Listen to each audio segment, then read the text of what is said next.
Yo,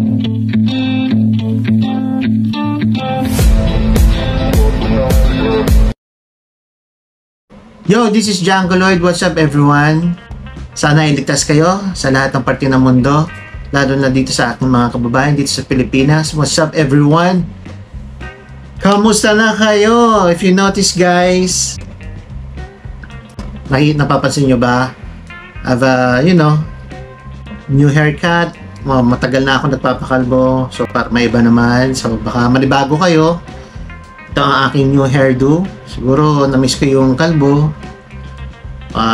Presko, di ba? Kahit alam mo naman sa Pilipinas, kahit umuulan, mainit.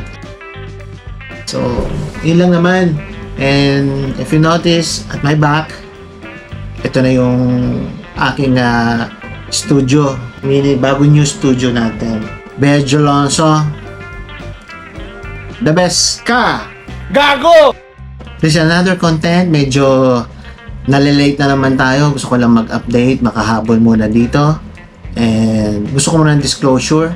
Itong brand ng company nito, hindi nila ako binigyan. No one sent it to me. This is my own purchase, my own money, my own pocket. Nabutas ang bulsa ko dito. Pero okay lang kasi ito naman talaga ang gusto ko dito. At ang ganda nito. Anyways, another shoe content. Alam mo naman, mahilig tayo sa sapatos, di ba? Walang kasawaan sa sapatos. At hindi nila ako tinanong kung ano sasabihin ko bago ko i-post ito sa YouTube and Facebook. This is Asics Nimbus 25. So, pakita ko lang sa inyo, guys. Ito yung logo ng Asics. Sa mga hindi nakakaalam, guys, yung Onitsuka Tiger and Asics is one company lang ha. Nauna lang yung Onitsuka Tiger kasi matagal na yun. Then ito na yun, they decided to create, sa mga hindi lang nakakaalam, create for yung lifestyle na lang ngayon, nauso ngayon sa kayo yung pang performance. So ang performance nila is now is Asics. Then yung dating ng performance way back then, Onitsuka Tiger or Tiger shoes, parang ano na lang ngayon siya, casual. So nag-i-improve ngayon ng Asics. Then good job. And this is the box of Gel Nimbus 25 or 25th anniversary. Tignan nyo ba guys? Yes. Ito yung box. Napakasimple lang. And there's a Japanese here. Oh, I don't know if this one's Japanese or Chinese. And logo at the box. I think this box is a little bit special compared to the other regular boxes. Kasi nga it's the anniversary, 25 years. Then simula sa Gel Nimbus 1 to 25, 23, 24, 25 magkaroon ako. So hindi ko na content yung 23 and 24. A little bit hectic guys. Ang schedule ni Haloids. Alright. So makita ko lang sa inyo ang box. This is unboxing first. Di muna tayo mag full review. Yun, di ba? Di ba? Winner guys. Tingnan nyo naman. Ito yung Gel Nimbus and Gel Kayano. I don't know if yung designer nito ay nag-design din sa Gel Kayano, the legendary Kayano stability shoe. And they have 30 anniversary. Then this is Gel Nimbus. Okay. Here. Logo. Yan. Although nabuksan ko na to guys kasi nga yung colorway nito is very common colorway, pero sensitive siya kaya nilagay ko muna sa plastic. So ang sabi nila dito, I designed these shoes back in the 1990s. I never dreamed they would become the beloved shoes they are. I hope you enjoy them as much as I have enjoyed seeing them evolve and innovate. Sino ba gumawa nito? Toshikazu Kayano.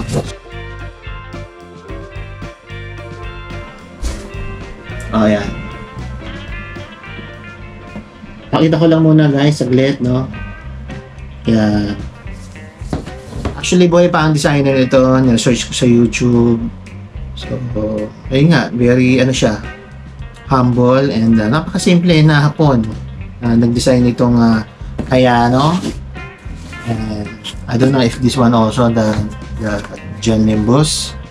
It's a huge success to A6 and congratulations. Tissue paper nila, ay ang ganda.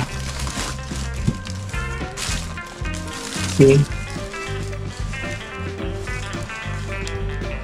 Ito yung mga dinesign ng Kayano and Gel Nimbus, yung sketch nila yun.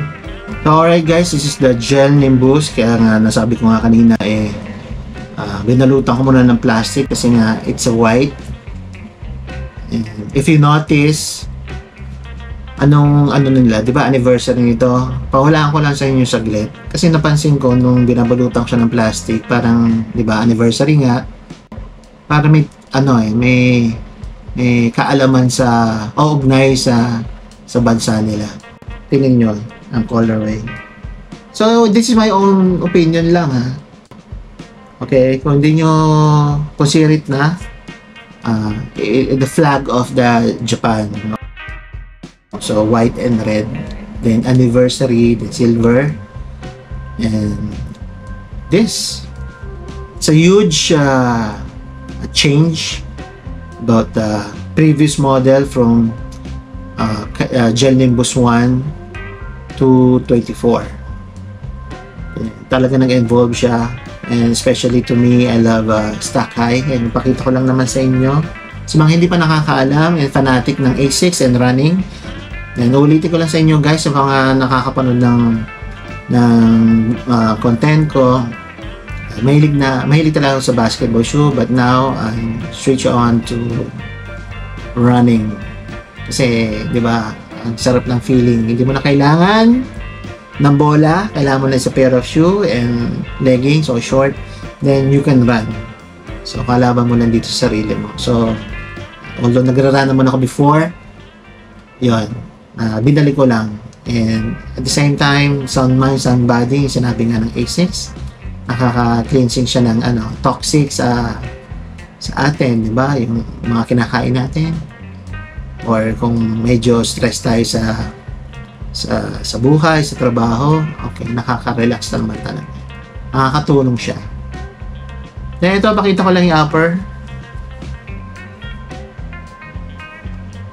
Pull tab. Yes. 25th anniversary.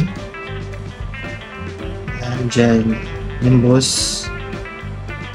And the lacing, sintas nila, harap nila, and the main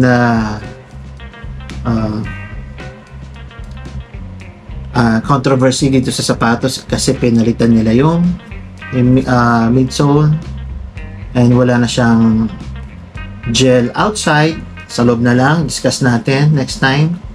And about the Stack High, medyo makapal na siya, and I love Stack High. And FF Blast Plus, not FFFF, I'm sorry guys, FF Blast Plus. Dati FF Blast lang, ngayon meron Plus. Medyo sa tingin ko mas malambot na. Although na-try ko na, hindi ko pa siya, na-try ko pa lang isukat pero hindi ko pa siya nagagamit. And look at the outsole. And this is the logo. 6 here sa loob niya.